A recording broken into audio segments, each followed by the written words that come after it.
퇴근은 의식이다. 건강을 위해서 근육 운동이 중요합니다. 직장인에게 가장 중요한 근육은 뭘까요? 복행근, 대등근이 아닌 칼퇴근이라고 합니다. 대부분의 직장인들은 보통 출근과 퇴근을 반복합니다. 재택근무를 해도 출퇴근 시간은 보고를 합니다. 퇴근이라는 말을 들으면 떠오르는 생각이 무엇입니까? 오늘 할 일을 다 마친 만족감으로 뿌듯하신가요? 교통체증이 걱정입니까? 그저 쉬고 싶으신가요?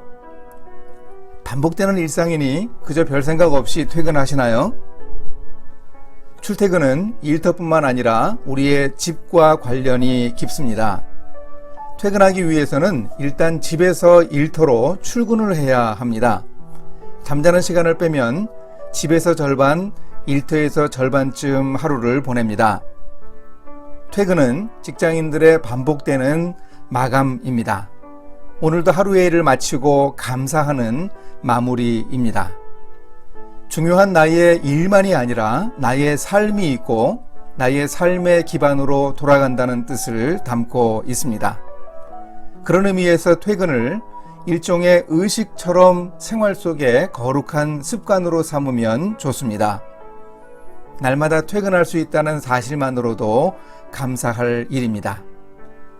그리스 작가 호메로스의 오디세이가 보여줍니다. 트로이 전쟁이 끝난 후 영웅 오디세우스는 아내가 있는 집으로 돌아가느라 꼬박 10년을 보냅니다. 그래서 오디세이라는 말은 집으로 돌아가는 길고 긴 여정이란 뜻으로 쓰입니다. 망명자 다윗이 이런 퇴근의 고단함을 겪었습니다. 사무엘상이 2번이나 애잔한 기록을 남깁니다.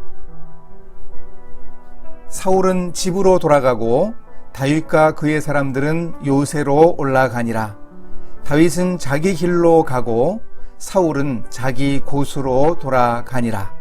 사무엘상 24장 22절 하반절, 26장 25절 하반절. 두 차례 다 다윗을 추격하던 사울왕을 오히려 다윗이 살려준 이후의 상황을 기록합니다. 사울왕은 돌아갈 자기 집 궁궐이 있었습니다. 그러나 다윗은 퇴근할 만한 안정된 거처가 없었습니다.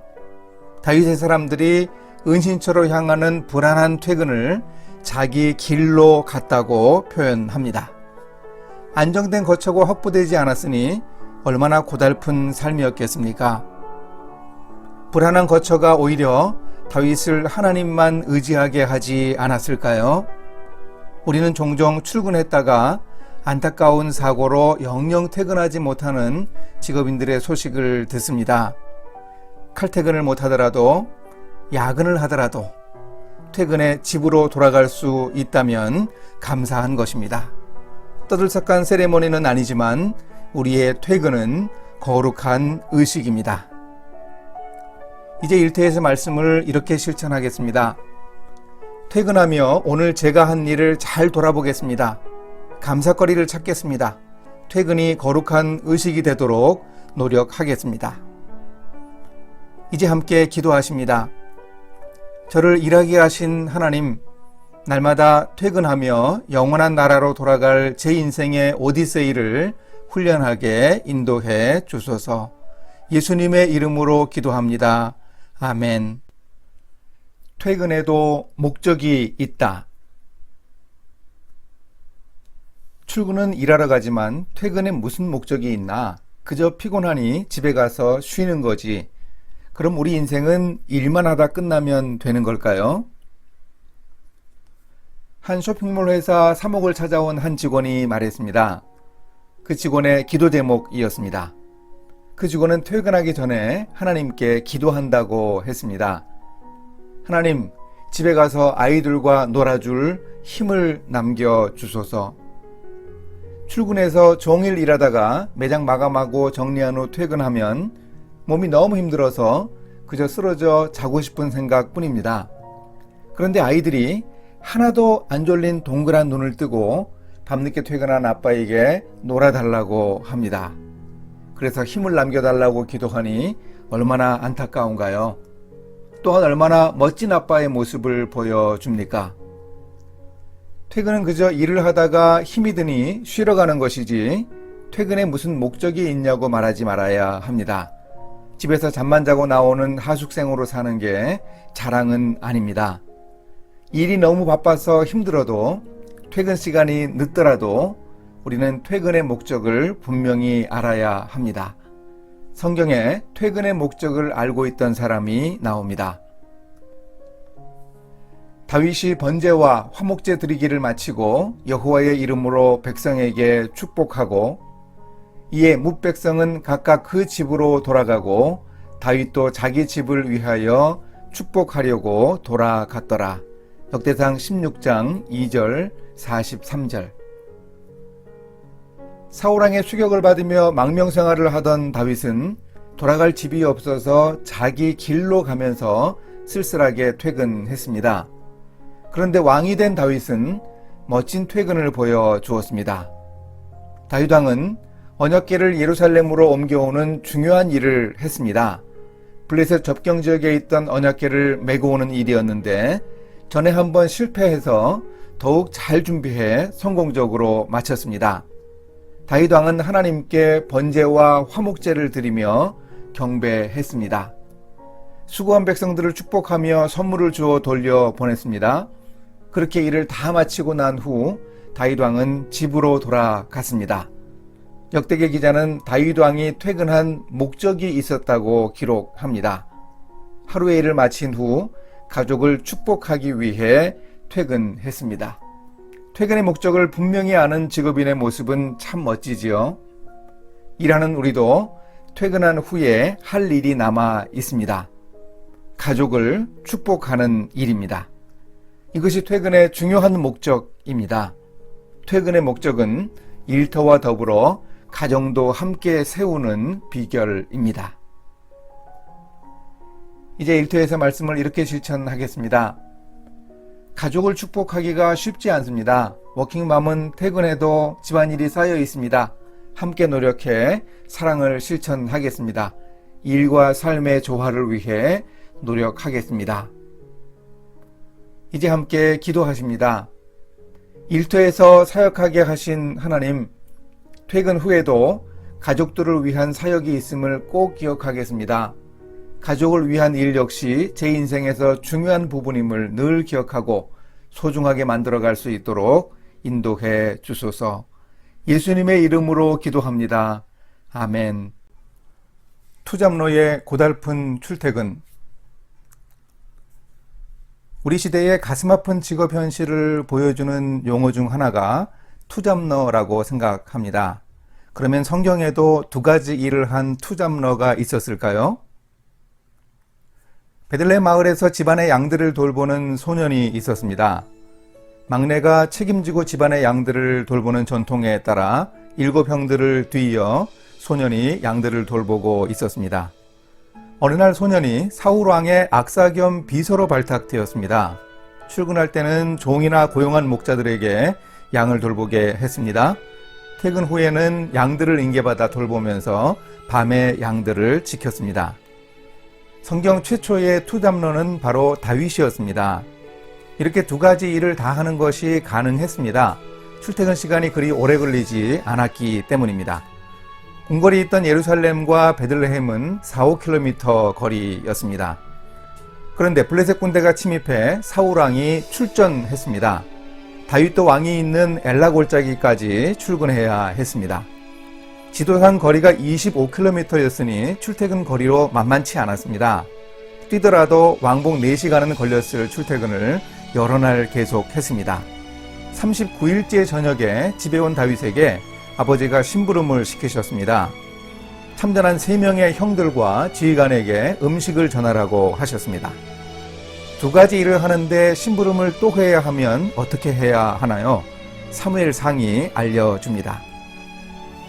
다윗이 아침에 일찍이 일어나서 양을 양지키는 자에게 맡기고 이새가 명령한 대로 가지고 가서 진영에 이른즉 마침 군대가 전장에 나와서 싸우려고 고함치며 이스라엘과 블레셋 사람들이 전열을 벌이고 양군이 서로 대치하였더라.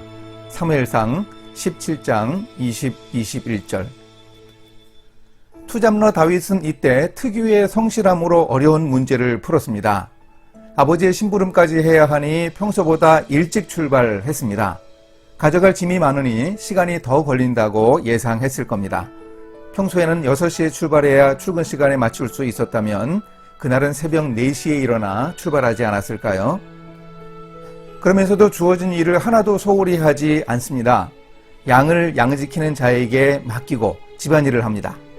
이새가 명령한 대로 가지고 가서 아버지의 심부름을 합니다. 진영에 이른 즉 마침 군대가 전장에 나와서 직장일도 합니다. 지각도 않고 출근했네요. 바로 그날 아침 골리앗의 욕설이 유난히 다윗의 귀에 거슬렸습니다. 40일이나 계속된 일이었으나 그날 다윗은 분기탱천에서 일어났고 결국 골리앗을 죽이고 풍전등화와 같던 이스라엘을 구해냈습니다. 이렇게 다윗은 엄청나게 힘들어진 출퇴근 문제를 스스로 풀었습니다.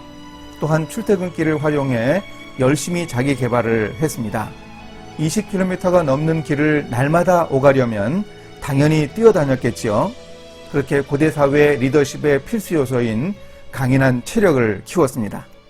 그 일을 통해 하나님은 다윗이 비전을 성취하는 기회를 주셨습니다. 이제 1터에서 말씀을 이렇게 실천해 보겠습니다. 넷째부터 7째 형들도 있는데 투잡로에게 또 심부름을 시키느냐고 다윗이 아버지에게 불평하지 않았습니다. 저도 출퇴근의 상황을 수긍하고 좋은 방법을 찾겠습니다. 이제 함께 기도하십니다. 아버지 하나님, 출근 시간엔 이미 지치고 퇴근 시간엔 무력합니다. 하지만 다윗의 일찍 일어나고 뛰어다니는 출퇴근길 자기개발을 저희 상황에 맞게 찾아내어 소중한 기회로 삼을 수 있도록 지혜를 주소서. 예수님의 이름으로 기도합니다. 아멘. 퇴근이 시작이라면. 퇴근이 시작이라는 묵상 주제로 아내와 이야기하는데 공무원 임용 앞두고 연수 중인 아들이 끼어들었습니다. 퇴근은 불행 끝 행복 시작이란 뜻인가요? 남들보다 하루를 일찍 시작할수록 경쟁력이 있지요. 현대인들의 일반적인 하루는 보통 이른 새벽에 시작됩니다. 직장인의 경우 보통 알람에 놀라 깹니다. 서둘러야 합니다.